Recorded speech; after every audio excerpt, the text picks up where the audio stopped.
Hello guys, I hope आपकी preparation अच्छी चल रही होगी और आई थिंक अब मेरी आवाज़ आपको सुनाई दे रही होगी। तो हम लोग यहाँ पे बेसिकली सीखने वाले हैं क्वाड्रेटिक इक्वेशन। ये क्वाड्रेटिक इक्वेशन क्या होती है? सिंपल सी बात है। एक ऐसी इक्वेशन जिसकी मैक्सिमम पावर 2 हो और वो वन वेरिएबल में हो, तो इसको हम लोग बोलेंगे क्वाड्रेटिक इक्वेशन। इस क्वाड्रेटिक इक्वेशन को हम लोग बोलते हैं इसकी general equation. This is called general equation. और यहाँ पर a x square plus b x plus c में ए की वैल्यू नॉन जीरो होनी चाहिए। अगर ए जीरो हो गया फिर तो ये क्वाड्रेटिक बचेगा ही नहीं, फिर ये क्या बन जाएगा, एक सिंपल सी लीनियर इक्वेशन बन जाएगी। तो यहाँ पे ए की वैल्यू जीरो बिल्कुल नहीं होनी चाहिए। और ए बी सी यहाँ पर कोई भी नंबर हो सकता है। यहाँ पर इंटीजर हो सकता है जिसको हम लोग हिंदी में बोलते हैं पूर्णांक। यहाँ पर रेशनल नंबर हो सकता है, इरेशनल नंबर हो सकता है, रेशनल इरेशनल कुछ भी हो सकता है। जिसको हम लोग बोलते हैं परिमेय संख्याएं, अपरिमेय संख्याएं हिंदी में। ठीक है, तो हम लोग सबसे पहले निकालते हैं कि किस तरीके से इस क्वाड्रेटिक इक्वेशन को, जिसको हम लोग क्वाड्रेटिक इक्वेशन, ये हमारी क्वाड्रेटिक इक्वेशन जिसको हम लोग द्विघात समीकरण कहते हैं, क्वाड्रेटिक इक्वेशन, इसके हम लोग रूट्स निकालना चाहते हैं। We want to find the roots of this quadratic equation. तो कैसे निकालेंगे? इसके हमारे पास तीन मेथड हो सकते हैं। पहला मेथड हो सकता है बाई फैक्टराइजेशन, गुणनखंड विधि द्वारा। फैक्टराइजेशन तो हम लोग बोल सकते हैं गुणनखंड विधि द्वारा, गुणनखंड विधि द्वारा।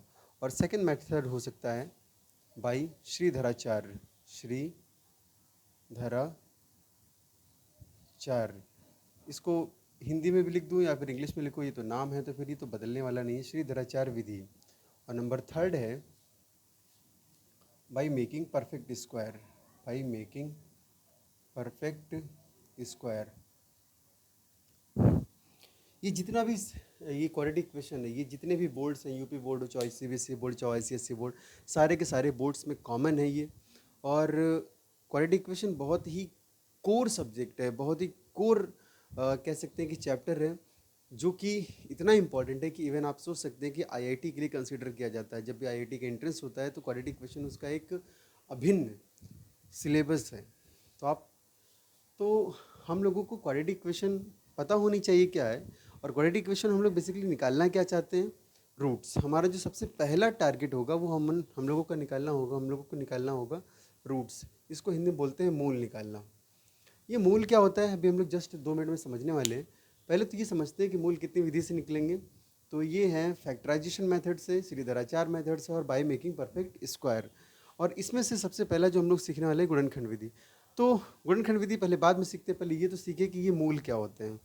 तो देखिए बच्चों, इस इक्वेशन को समझिए, x square plus 5x plus 6 is equal to 0। ये इक्वेशन कहती है कि यहाँ पर x की ऐसी दो वैल्यूज़ हो सकती हैं। x की मैक्सिमम पावर 2 है, इसका मतलब ये कि यहाँ पे x की मैक्सिमम दो वैल्यूज़ हो सकती हैं, जिसको अगर इसमें रखा जाए तो ये वैल्यू क्या देगा? 0। चलिए हिट एंड ट्रायल मेथड से कुछ वैल्यूज़ पुट कर करके देखते हैं। आपको पता है कि ये सारे के सारे नंबर बीच में प्लस हैं। अगर आप कोई भी नंबर पॉजिटिव नंबर रखेंगे तो प्लस प्लस जुड़ के 0 कैसे आ सकता है? तो यहाँ पर x की वैल्यू पॉजिटिव तो नहीं हो सकती है, मतलब 0 से बड़ी तो नहीं होने वाली है। तो ऑफ कोर्स x की वैल्यू निगेटिव ही लेंगे हम लोग। तो सपोज दैट x की वैल्यू हम लोग -1 रख के देखते हैं, क्या -1 पे 0 देगा? x की वैल्यू -1 रखा तो जहाँ पर x है वहाँ पे -1 का square, 5 into -1 plus 6 this becomes 1, और ये हो गया माइनस का 5 और 6। एक में से 5 जाए -4 प्लस 6, आपको दिख रहा होगा इसका आंसर 2 आ गया।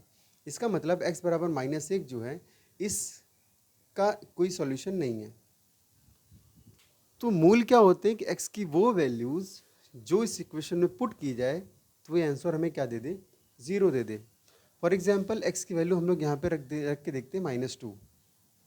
x की जगह हम लोगों ने -2 रखा, -2 का स्क्वायर प्लस 5 और यहाँ पर हो गया -2 प्लस 6।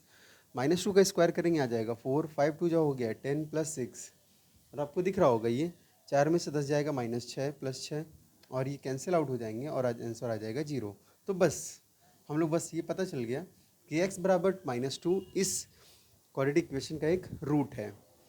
उसी तरीके से चूंकि अभी हम लोगों ने बात की थी कि चूंकि इसकी मैक्सिमम पावर कितनी है 2, इस वजह से इसके जो रूट्स आने वाले हैं वो 2 आने वाले हैं। तो अभी तो हम लोगों को सिर्फ एक वैल्यू पता चली। चलिए हिट एंड ट्रायल मेथड से तीसरी वैल्यू निकालते हैं।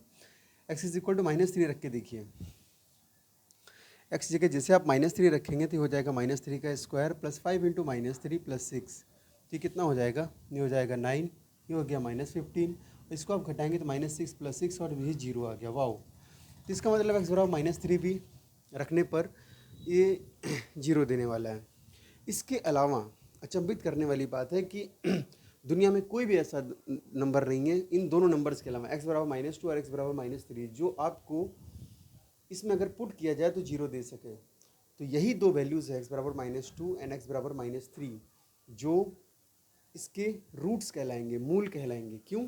क्योंकि यही ऐसी दो वैल्यूज़ हैं जो अगर इसमें पुट की जाएँ तो ये आंसर क्या दे देंगी?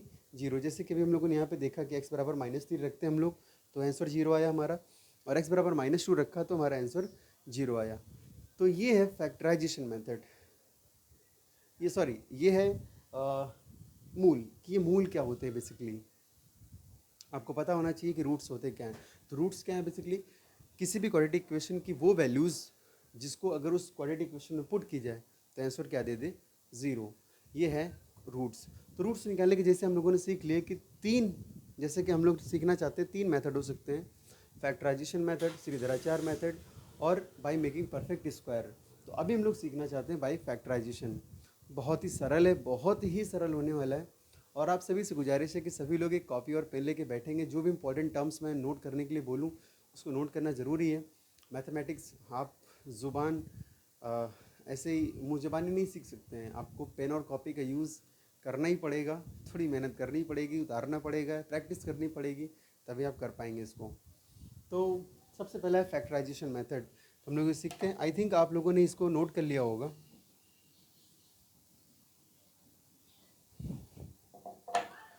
तो सबसे पहले हम लोग सीखते हैं फैक्टराइजेशन मेथड। तो ये फैक्टराइजेशन मेथड है कैसा?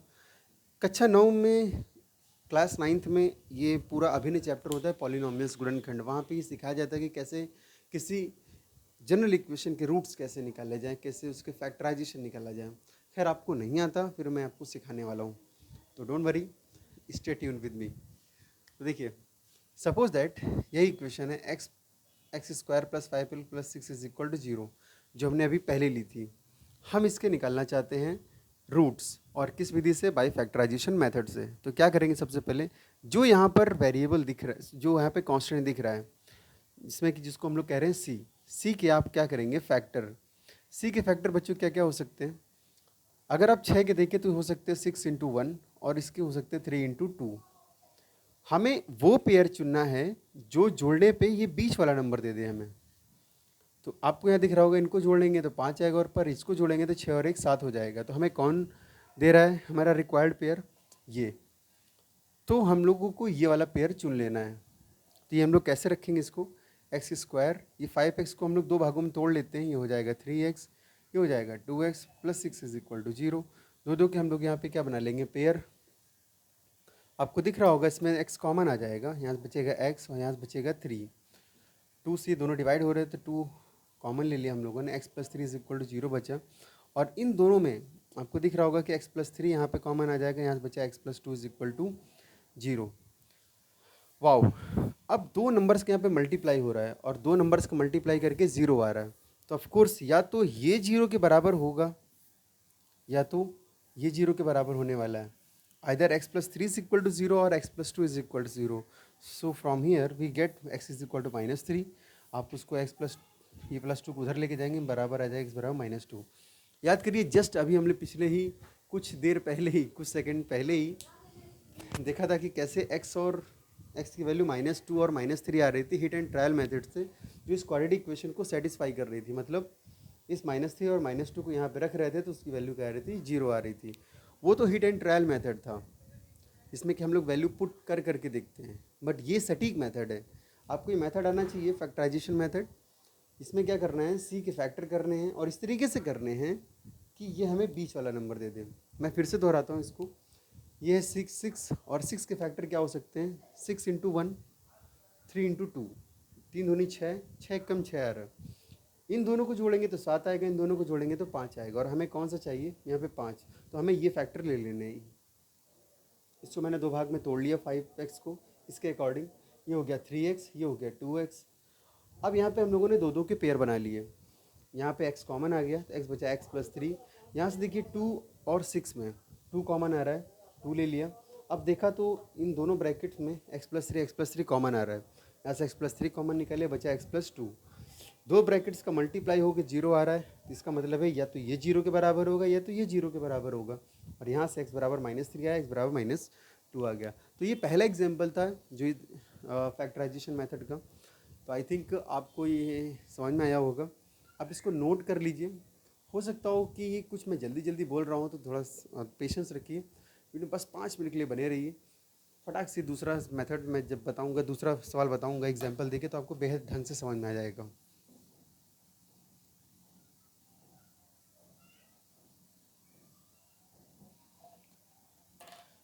सपोज दैट एक हम लोगों ने इक्वेशन चुनी, ये क्वाड्रेटिक इक्वेशन, इसमें कि c की वैल्यू क्या है 12। इसका मतलब हमें x की कुछ यहाँ पे दो वैल्यूज ऐसी चुननी है जो इस इक्वेशन में रखें तो क्या दे दे वो 0। तो अभी मैंने बताया कि जो यहाँ पे इस कांस्टेंट टर्म होता है उसी के हम लोग फैक्टर करते हैं, गुणनखंड करते हैं। और गुणनखंड कैसे करेंगे, ऐसे दो पार्ट में तोड़ेंगे 12 को, ताकि ये जोड़ने पे हमें 7 दे दें। तो 12 के फैक्टर कई तरीके से हो सकते हैं, 6 दूनी 12 हो सकता है, 12 एकम 12 हो सकता है, और 4 तिहाई 12 हो सकता है, और भी मेथड हो सकते हैं। लेकिन यहाँ पर हम लोगों के 3 फैक्टर मैंने देखा कि मोटे मोटे बन रहे हैं। ऐसा कौन सा फैक्टर है जो हमें 7 दे रहा है, तो 6 और 2 कितने दे रहे हैं, जुड़ के 8, 12 और 1 13 दे रहे हैं, 4 और 3 क्या दे रहे हैं, 7 दे रहे हैं। तो अब दिख रहा होगा कि हमारे काम का ये वाला फैक्टर है 4 × 3। आई होप आपको समझ में आ रहा होगा। हम लोग क्या करते हैं, x² प्लस 7x को दो पार्ट में तोड़ लेते हैं, ये हो जाएगा 4x, ये हो जाएगा +3x + 12 = 0। यहाँ पर हम लोग क्या करेंगे, दो दो के पेयर बना लेंगे, और यहाँ से x कॉमन ले लिया, बचा यहाँ पे x +4, और 3 से देखिए 12 में डिवाइड करेंगे तो ये बचेगा x +4 = 0। इन दोनों ब्रैकेट्स में x +4 को कॉमन निकाल लेते हैं, यहाँ बचेगा x +3 = 0। दो ब्रैकेट का मल्टीप्लाई होकर 0 आ रहा है, तो इसका मतलब ये हुआ या तो ये 0 के बराबर होगा या तो ये 0 के बराबर होगा। यहाँ से x की वैल्यू -4 आ गई और यहाँ पे x की वैल्यू -3 आ गई। तो वो हम लोगों ने दो वैल्यूज़ प्राप्त कर ली जो इस क्वाड्रेटिक इक्वेशन में अगर पुट की जाए तो आंसर 0 देने वाले हैं। तो यही दो वैल्यूज़ हैं, इनको हम लोग रूट्स बोलेंगे। आई थिंक आपको समझ में आया होगा। हम लोग इस पर और भी एग्जाम्पल करेंगे। आज के लिए बस इतना ही, बहुत ही छोटा वीडियो है, और आई थिंक आपको समझ में आया होगा। I hope this will be very useful for you. Thank you so much.